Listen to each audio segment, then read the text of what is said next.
Hello friends, welcome to విశిష్ట food. ఇవాళటి recipe వచ్చేసి నేను దొండకాయ పచ్చడి చేస్తున్నానండి. దొండకాయ పచ్చడి అని అంటే మామూలుగా కర్రీ చేసుకుంటారు, మసాలా కర్రీ చేస్తారు, ఫ్రై చేసుకుంటారు. కాకపోతే నేను ఇవాళ పచ్చడి చేశాను. ఈ పచ్చడి కూడా చాలా బాగుంటుందండోయ్.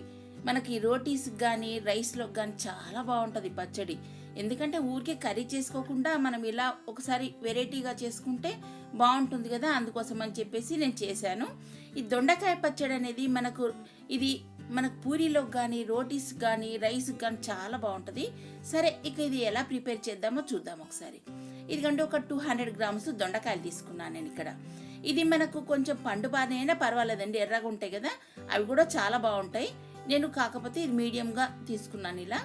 ఆ తర్వాత 10 పచ్చిమిరపకాయలు, ఆ తర్వాత వెల్లుల్లి రెబ్బలు ఒక 7-8 వెల్లుల్లి రెబ్బలు. ఇక్కడ నేను తగినంత సాల్ట్ వేసుకుంటాను. చింతపండు రెక్కలు ఒక 3-4 చింతపండు రెక్కలు నానబెట్టి పెట్టుకున్నానండి ఇలా. ఒక అరగంట ముందు నానబెట్టుకుంటే నానిపోతుంది. ఆ తర్వాత నువ్వులు ఒక 20 గ్రామ్స్ అండి. ఇక స్టవ్ పైన చిన్న ప్యాన్ పెట్టేసుకొని 1 స్పూన్ ధనియాలు వేసుకున్నానండి ఇందులో. ఈ ధనియాలు కొంచెం వేగుతున్నాయి కదా, ఇదిగోండి. ఆ తర్వాత నువ్వులు కూడా ఇందులోనే వేసేస్తున్నాను. కొంచెం ధనియాలు వేగినాక నువ్వులు వేసేస్తే అప్పుడు నువ్వులు మాడకుండా ఉంటాయి. ఇదిగోండి ఇలా. ఇవి రెండు కలుపుకొని వేయించుకున్నాం అనుకోండి. ఇవి ఆయిల్లో వేస్తే ఏంటంటే మనకు అడుగున పడతాయి, ఆయిల్లో పడతాయి. అందుకోసం అని చెప్పేసి ఫస్ట్ ఇక్కడ వేయించుకున్న తర్వాత మనం మిక్సీ జార్లో వేసుకొని ఒకసారి ఒక రౌండ్ తిప్పేసుకుంటే సరిపోతుంది. చాలామంది ఏం చేస్తారంటే ఆయిల్లోనే వేస్తుంటారు. అప్పుడు ఆయిల్లో కింద పట్టేసుకొని మనకు రావడానికి కొంచెం ఇబ్బందిగా ఉంటుంది. అందుకోసం మనం ఇలా ఆయిల్ లేకుండా ఇలా వేయించుకోవాలి. ఇదిగోండి మిక్సీ జార్లో వేసేస్తున్నాను ఇవన్నీ.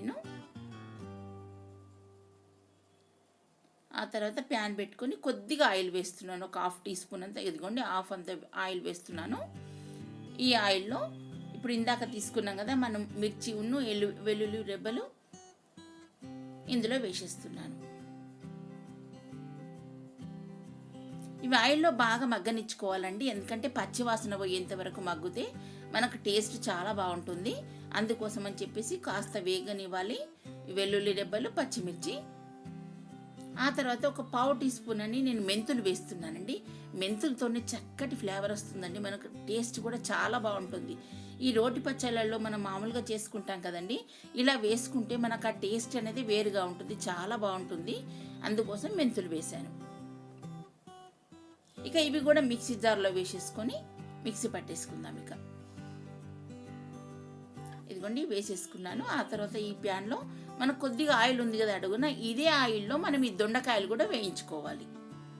ఈ దొండకాయలను మధ్యలో ఇలా కట్ చేస్తే మనకు చక్కగా వేగుతుంది, లోపల పచ్చివాసన కూడా పోతుందని చెప్పేసి ఇలా 4 చీలికల కింద చేశాను దొండకాయలు. కొంతమంది ఏం చేస్తారంటే డైరెక్ట్ దొండకాయలతో కూడా వేయిస్తుంటారు, కానీ లోపల పచ్చివాసన ఉంటుంది. ఇదిగోండి ఇవన్నీ మనకు ఆల్రెడీ ఇప్పుడు నేను ముందు మిక్సీ పట్టుకున్నాను. ఈ దొండకాయలు కూడా చక్కగా వేయించుకున్నాను ఒక 5 మినిట్స్ వరకు లో ఫ్లేమ్లో పెట్టేసి. అలా వేగితేనే మనకు దొండకాయలు చాలా బాగుంటుందండి. తగినంత సాల్ట్ వేసేసుకొని మనం మిక్సీ పట్టేసుకుందాం. ఇదిగోండి చింతపండు రెక్కలు కూడా ఇందులోనే వేసేయాలి. ఇక అన్ని కలిపి మనం మిక్సీ పట్టేసుకుంటే ఇక మనకు పచ్చడి రెడీ అవుతున్నది. ఆ తర్వాత ఒక 2 స్పూన్ల ఆయిల్ వేసేసుకొని పోపు వేసుకుందాం. ఎందుకంటే ఒక 2 ఎండుమిర్చి వేస్తున్నాను ఇక్కడ. ఆ తర్వాత కొద్దిగా ఆవాలు, జీలకర్ర, ఇవన్నీ చిట్పట్లు ఆడుతున్నాయి కదా మనకు. ఆ తర్వాత కొద్దిగా టేస్ట్ కోసం నేను మినపప్పు వేస్తున్నానండి. మినపప్పు వేస్తేనే దీని టేస్ట్ వేరుగానే ఉంటుందండి, అందుకోసం చాలా బాగుంటుంది మినపప్పు వేస్తే. అందుకోసం మినపప్పు వేసాను ఇందులో.